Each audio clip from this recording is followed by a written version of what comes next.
Good evening, this is the Big Condo Records podcast. I'm your host, Hayley Jane. Welcome to season 2, we're back.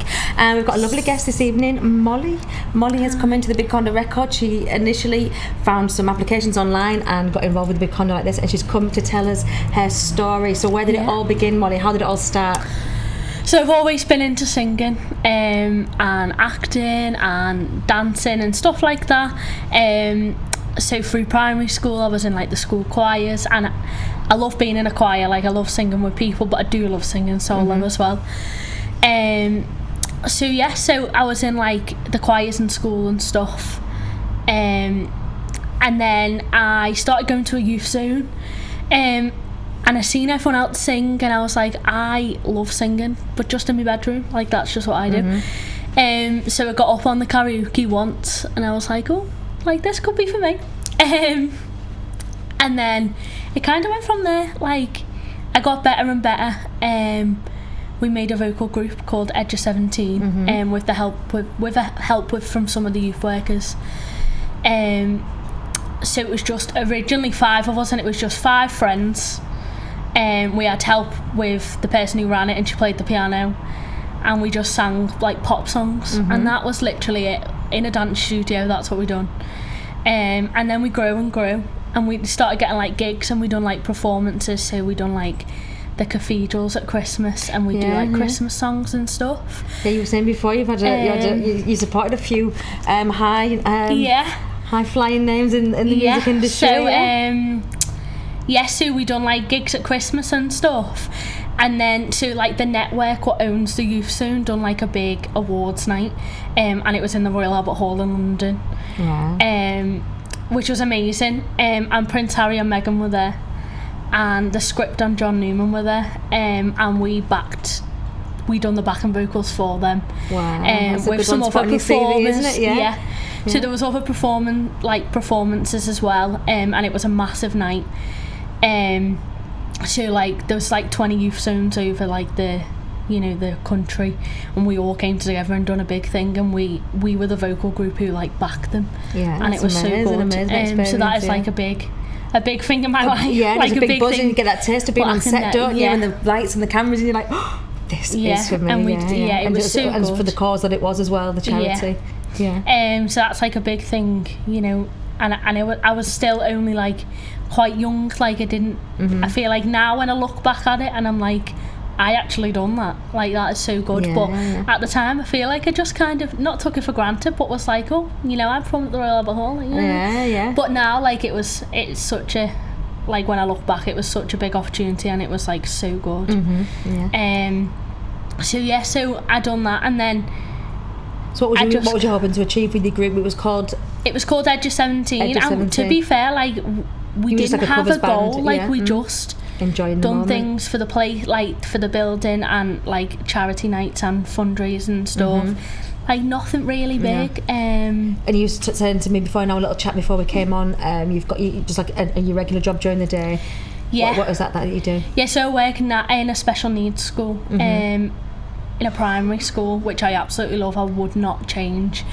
It's so rewarding. So we do that 5 days a week, and I would not change it at all. But as we were talking about, weren't we? It's hard when to you're fit creative and you don't have that creative outlet, you don't feel fully balanced, don't you? So you were drawn. You keep being drawn back to the creative pursuits, which is the same. So like I'd done a lot of like performance and stuff for the youth zone, but it wasn't ever on my own, and like it was always for something, do you know what I mean? But it was never something like I did want to do it, and I loved it, but I wanted to do it. What was it that you wanted to do? What did you want to express? I wanted to do like my own songs, and I did have a few of my own songs, but I was never confident. Original music, I was never confident, like kind of putting it out there. And only very recently I sang. That's what a lot of it is, isn't it? Having that confidence, and sometimes you just got to fight that fear. That's what I've been learning. Fight that fear. Absolutely. Even if you fail, it's like, so what? The next time I won't do that thing what I did wrong. I'll do it better next time. So to fight that fear, I keep saying it to myself. So you're a good example of that. Just like getting on with it. So like I kind of went like, not lost, like you say, like you lose touch with people and stuff. I kind of lost touch with music a little bit. for like 2 years, and only recently I've really got back into it, and only from like my mum and dad going, you need to get back into your singing, you need to start singing again, if you don't use it you'll lose it and all that. And I'm so glad the pandemic, it just threw us all off, didn't it? I was the same for about 2 or 3 years. It's like, how do I get back into this? I was pursuing this all my life. Like, what do I do? I lost all my confidence. But finding somewhere like this, like the big Condo, they offer you little courses. Absolutely, they're constantly putting social media content out and inviting people to come in from the community. It's all and I love about Liverpool, there's lots of community-based kind of creative projects, and that's kind of how you were drawn to come in here today. Because like, what was it that stood out to you the most about the announcement that they put out on the social media? So I followed them for a while. Like, I think I followed them for quite a few years, and I always followed them, but I never was confident enough. And I seen the post, and it was in Liverpool, which is close, and I was like, I want to get back into it. Opportunity here, I need to take a step and do something. So I just messaged, and like, I was lucky enough to be on I think it was the release party for Charlie's new single. And I was a bit rusty. Like, I hadn't sang for a while, but it was the most amazing feeling when I got off that stage. And I was like, I've just done like a set on my own, not with a group behind me. Like, that was amazing. And I absolutely loved it. I absolutely loved it. So we've done another one a few weeks ago, only a couple of weekends ago, in Warrington in Peggy McCool's, and like, it was just amazing. And I sang an original there as well, which because I know with the big Condo they've built up a good relationship with lots of local bars and places to go and perform, and constantly giving people like yourselves opportunities to kind of, like you say, you're lacking confidence, but it boosts your confidence, does it, the more that you're doing it? And the guys here are like so supportive, and like, they want to help, and it's just so nice to have. So you've done a few gigs with the Condo then. So what's your goal? Where do you want to take yourself from here? So hopefully, like, I'll have a few more gigs in the pipeline. Just carry on doing what I'm doing for a bit. Getting my feet back in there. I want to like start gigging a bit more regularly. Like, do that, but in the long run, I want to produce I want to do my own music. I want to release my own songs and get them out there. I What's have quite your social a few media presence like? You're confident in putting content out and things? I feel like I'm getting there. At first, I wasn't confident putting stuff up. I wasn't regular putting stuff up. Like, I feel like we said before, like, you get so wrapped up in like your job, which like, obviously I said I would not change my job for the world, but music is something I've always wanted to do, and you'll get pushed. I'm a big thing of like, everything happens for a reason, and also, if you believe it, you can do it. Exactly. If you've got that drive within you to want to kind of push forward, there's always going to be opportunities here, and they will always support and like guide you in which direction to go. Absolutely. As well. So a big thing I want to do is release my own music. It's something Are you on the right? I've always wanted to do. So that is a big goal. What kind of, would you have a specific message that you'd like to put out to your audience, or would it just be like your general pop music? A lot of my music is kind of my journey. Yeah, because I know you're saying downstairs you do a lot of choir singing, and you like working with the community and for the community. Yeah, so I love working for the community. I love doing like stuff like that, and getting uplifting messages out there. Would you like to be like a positive role model? Yeah, like, I love anything like that. My music's a bit more like personal. Like, if you listen to the first song I wrote to the song now, you kind of get the gist of my whole journey. And like, obviously there's still so much of my journey to come, but when you go from like quite a dark place, and like getting your feelings out on paper, like, my way of expressing myself was writing songs about how I felt. And to be fair, like, some of the songs I wrote then are some of my favourite songs, and I done one the other week, performed a song called 3am, which like I absolutely love. But when you look when I look now to when I wrote that song, I'm a different person now. But sometimes the best things come out of the worst times. I know, a bit of trauma in your life doesn't hurt sometimes, doesn't it? Absolutely. I don't know, with me, when I find a song that you sing with, like you're saying before, that you like Adele and them kind of voices, but the way that you sing it, you create your own interpretation. And I think when you've got that bit of soul and a bit of energy inside, you can't help just the interpretation just kind of it just guides along with your own little flow, doesn't it? But yeah, so like we obviously said before, and a big message like I want to get out there is that like feeling like that and not being okay, that's okay, but it gets better.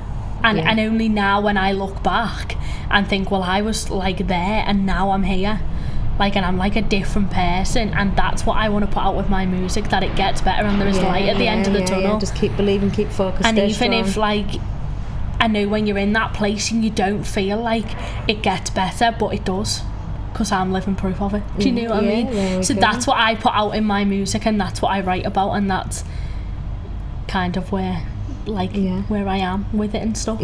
So fabulous. And do you have do you have I was going to say then, do you have a big following? Do they come and watch you at your gigs? But that'll all build anyway. It builds up, so like the one in August I done, all my closest friends came, and like they haven't really, like a few of them have seen me sing, but like a few of my friends in work, they don't really see me sing, like, because I'm working, and it's totally different.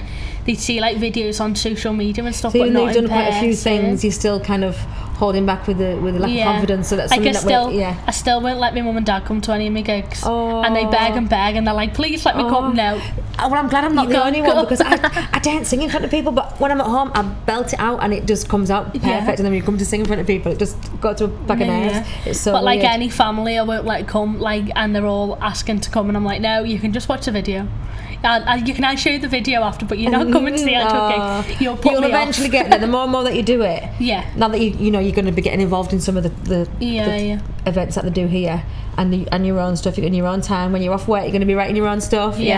Getting, you said you've got a little music set up in your home. In my room, and I film covers and stuff. What motivates you to want to do this? Like, if you've got a job and you're settled and you've got a wage coming in, what is it that drives you to want to come back to your music? I just love anything music. If I'm feeling dead confident, dead happy, I put music on and I dance and I sing. And if I'm feeling quite upset and like quite, down in the dumps, then I put music on and go in my feels, and I just feel like no matter what situation you turn back to music. So you do invest a lot of time into yourself, into your art form, because I find that as a lack of motivation sometimes, but when you're at home you can access so many tools, like through YouTube and the tutorials and things. So I write my songs to, like, I'm not confident playing and singing at the same time. Not my own anyway, and there's this channel I follow on YouTube, and it's called Write Your Own Tracks, and that's what I write my songs to. So they kind of like make a track, and it's just like chord progressions in the background, and they're playing it, and because I'm not confident doing it, I just write to theirs, and it's what they want you to do. So that, like, for now anyway, is what I'm doing. Hopefully in the future ways and devices and techniques to use to write a song, and that's one of them, isn't it? Someone writes the backing track, you just write a song to it. So hopefully in the future I'll have my own way of making my own tracks and putting them out there and stuff. So who's been your biggest influence? Who's been your biggest influence, like, music wise? So I love Jessie J, I love Adele, I love a ballad, to be honest. I love a ballad song. Good old ballad, I do love singing Adele, actually. But I absolutely love Lucy Spraggan. You said that to me before. That was an unusual one. Only because I've not heard from her for a little while, but you said that she's an inspiration to you, so do you want to... So like, I feel where like... did all that start? If you didn't watch her on X Factor, you probably would not have a clue who she was. And I watched her on X Factor, and I was only young, and I loved like her vibe and what she like give off, and then I just didn't think about it for a while. Like, it was like that was kind of it. And then one of my best friends loves Lucy Spraggan as well, so we go to all her concerts and stuff. And just the way she writes songs, the way she tells a certain story, message, doesn't she? She has a full story on every song, and like her album, what she just brought out, like, it's such a good album. I also think, like, if you can relate to a song, like, you'll like it more.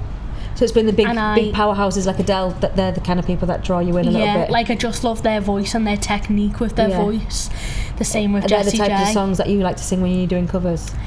I like doing like little like acoustic ones. I like like I've done recently a Coldplay song, which isn't really a song I'd normally sing, but I like to make songs my own. And put my own like little spin on it and things. So yeah. Yeah, fabulous. So that's kind of like what I want to do. That sounds absolutely amazing. Yeah. So you've got any upcoming gigs? So I've got one coming up in Liverpool, which has just been confirmed. So I'm just kind of waiting for the details. So that in the moment, that's like kind of what's going on. I've got a few community ones. So at Christmas, I'm gonna go into the care homes and sing like a few Christmas songs. So get that on your social media, get people and stuff. Get it advertised. What's your social media? Mollie-Rose Music. Mollie-Rose Music. Ladies and gentlemen, that's been the Big Condo podcast, series 2, first series, first episode. Thank you very much, Molly. It's been an absolute pleasure. Thank you very much.